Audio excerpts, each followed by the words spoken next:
Back there? Great. Thank you. Please state your name and affiliation. Hi, I'm Sarah Oates. I'm from the Philip Merrill College of Journalism at the University of Maryland. And I want to kind of throw a little grenade over the parapet here. I am a political scientist, so of course I'm going to disagree with every other political scientist in the room. So what do you do if, and you've come up with these wonderful, interesting things, but what do you do if 20% of your audience of your particular media outlet actually, well, 80% voted for Trump? And I disagree that, and I very much agree with the speaker that said, we can't just say we're right, you're wrong. So where do we go forward in truthiness if 30% of the American population has a different truth than the other 70%? Because I don't think it's just we can shine a light on the facts and say, look, let us enlighten you, because they're not going to come to the same conclusion. So that's I know it's an unanswerable question, but I would be interested in some attempts to say, how do we get beyond that?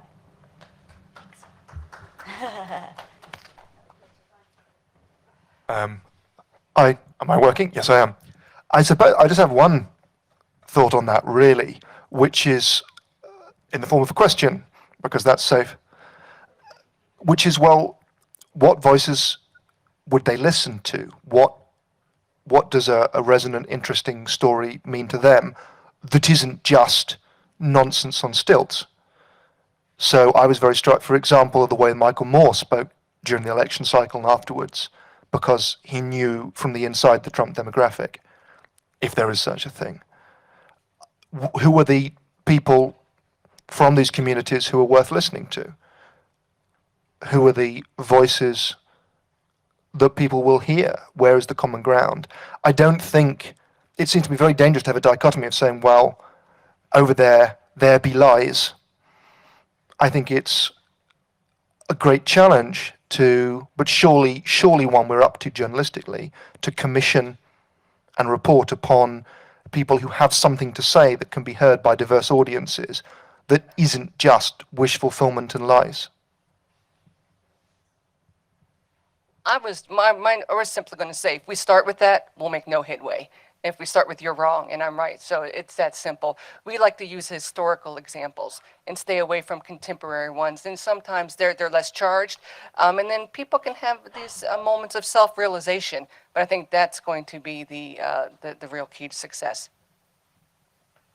I have a quick comment. I don't think this really addresses this question, but it is something that it has occurred to me recently, which plays a role. And one way in which one important thing that traditional media had sort of converged on is the clear distinction between news and opinion, between facts and opinion. And I think that line is very easily blurred with new media or fragmentation of the new media landscape, the role of social media and so on. And I think that so when we talk about what's true and what's not true and what's facts and what's not facts, I think that line gets blurred. So it's okay for somebody else to have a different opinion, right? So, but sometimes a person may feel like the other people are saying, no, because your opinion is different from mine, then therefore it is false.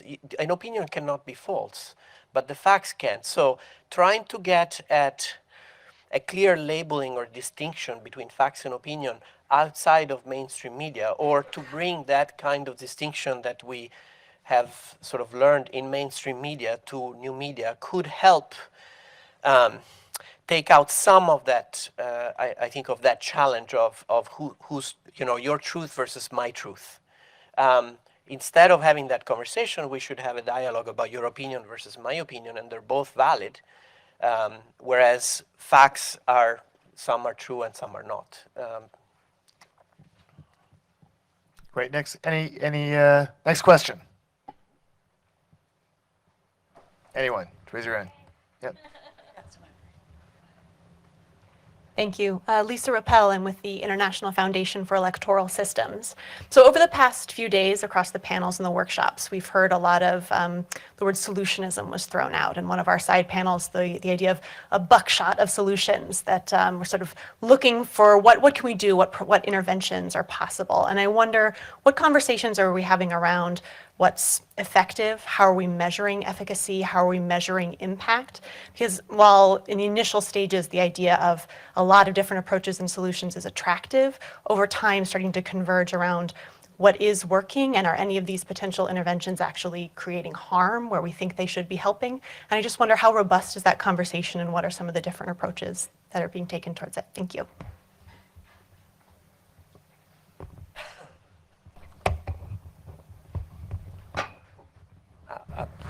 I'll just say that we're very far from there. It is hard to assess effectiveness of solutions, and sometimes nearly impossible because you cannot create two different worlds.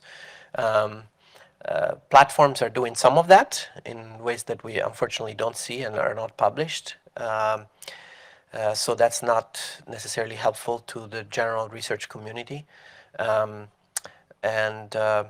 But I know that there are a lot of efforts trying to move in that direction. So for example, the Social Science One Commission has been discussed, and through a partnership between some funding agencies, including some of the same ones that are funding this meeting, and Facebook, at least there is the beginning of a conversation about what data platforms might provide to begin to quantify reach and effects of both phenomena that that we consider negative, and also of countermeasures.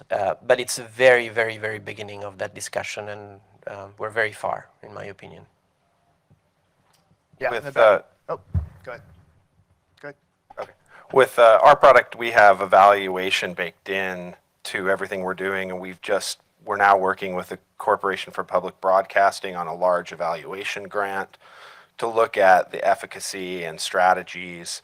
We're mining student comments. We're unpacking all of that work in some attempt to try to figure out efficacy of the product. So it's there. I think Phil just said platforms have a greater capability to looking at the data around solutions. So I think that in my experience with the other groups that we're working with, a similar work is happening. I think that the next stage is figuring out how do we connect all of those solutions together, and as Phil also said, we're far from that. I just want to quickly add, I think Phil's, was it Phil, your animation of over time? Is that evaluation, I know talking to folks in the World Bank who do international development work, they said, well, you can take an evaluatory snapshot short term, and you might think, oh, the project's a success, we fed all these people, we built roads, we did this. And he says, well, you look at the community 2 or 3 years later and find out that that actually was a very disruptive process and changed the dynamics. And your graph showed that over time, things can change. Since it wasn't mentioned, I'll just add in the education community, not much is being done to evaluate this because there's not much policy or, let's be honest, the high stakes test attached to these skills. And until there is, there probably won't be much measurement. And I'm not advocating for another high stakes test before anyone thinks that. I think we had a question in the back over there. Rick Weiss. I'm the director of SciLine, which is a philanthropically supported free service for reporters that connects them to scientists to help them get facts into their stories. And we focus a lot on scientists. This is to follow on the question from the Philip Merrill School, because scientists have a long history of being relatively trusted by the population. They're relatively high, I mean, it's like 40% over the last many years. At least that's better than journalists and members of Congress. But I'm wondering whether other populations who are not in the core of the Trump votership, but who could gain the trust of that votership, really ought to be getting more attention. And I'm thinking in particular of celebrities and sports figures. And I haven't heard anything in the last couple of days about focusing on those populations, which I think have tremendous influence and could do a lot of good if they were targeted and put to work for this purpose. I wonder if any of you have any experience with that or thoughts about it.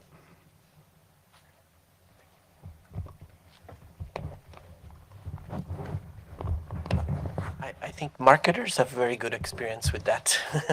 I don't know that that same idea has been exported to this domain. We do seem to find that those who are pushing misinformation seem to think that targeting influential nodes in the network is effective. So I think that's a very good question.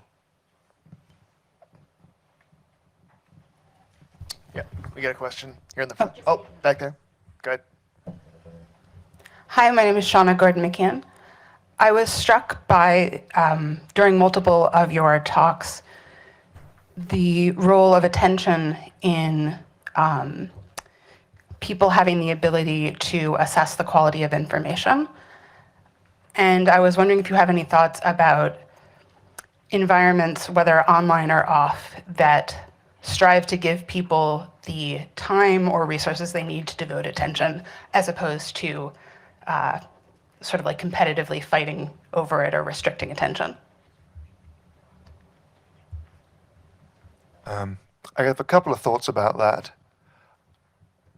I think I find it very interesting when I look at the research into how people spend their time, whether it's Pew and the US or Ofcom or the Kaiser Family Foundation and others who gather data on this, that there is almost a saturation point in people's waking hours with media and multitasking, but that so-called digital natives appear to evince quite a strong desire for a more granular control over this time than we saw 5 or 10 years ago, by which I mean, rather than wanting to do everything all the time on one great big platform, people seek different registers. And this is connected to the idea of what's sometimes called the migration of the social stack, which simply means that the whole stack of our social activities, ranging up from the most intimate moments with our family to our relationships with state and employer, these are all being kind of digitally mediated, or technology is implicated in them. And I think there's a lot of very exciting stuff around in the development of services and modes of practice that are congenial to people's needs. People don't want all their time to be the same. They don't want one size to fit all. And whether it's informal practices where people now putting away your phone is a gesture of respect towards someone rather than getting it out. I still remember loudly using a phone being a status symbol, whereas now being offline and uncontactable is a CEO's boast. And so I think there's an interesting, as it were, kind of nexus of forces here. In Europe, we have regulation in France and elsewhere about employees not being expected or to be contactable outside of working hours. Debates around schools, again, France and Germany partly leading the way here about there being kind of mobile and connectivity-free zones, more awareness around health and so on. This is a kind of mosaic, but I think in kind of within it, there is quite a strong kind of evidence and habit needs-based movement towards a more kind of granular and respectful control over people's time and attention. And when I'm feeling optimistic, I like to imagine the next generation of services, in a sense, building in a respect for attention as a fundamental aspect of UX.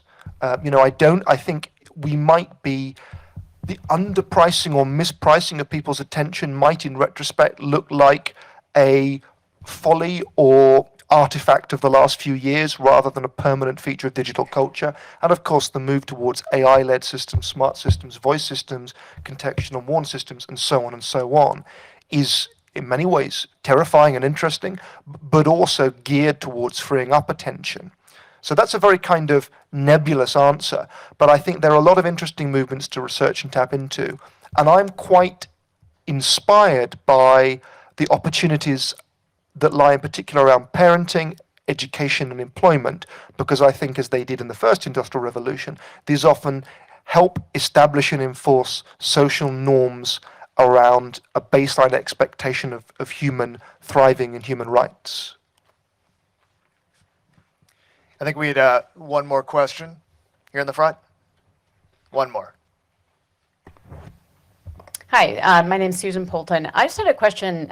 It seems like one of the big barriers hearing this is that a lot of this efficacy and data is getting access to the data from the platforms, and listening to Facebook yesterday. Is there any work potentially to take the models, Phil, that you're doing at Indiana University, and I know that sounds, giving that to Facebook so they can run their, like helping the platforms run their own analysis, and then hopefully being brought in, like if they're afraid to let the data go, will they be able to bring in some of the tools inside their own platforms, and at least they're starting to understand, I know they've got a lot of smart people that work there too, but like they can at least begin to understand the impact of what's happening on their platforms better? I think actually that has been the mode for quite a long time. Their main way to engage outsiders has to bring them in. I think that this is problematic in some sense. The first one is that it all relies on networks of who knows whom. I have a good friend, or my former students are there, so I have some access, but somebody else who might have a much better idea than mine doesn't have access. That's one problem of bias.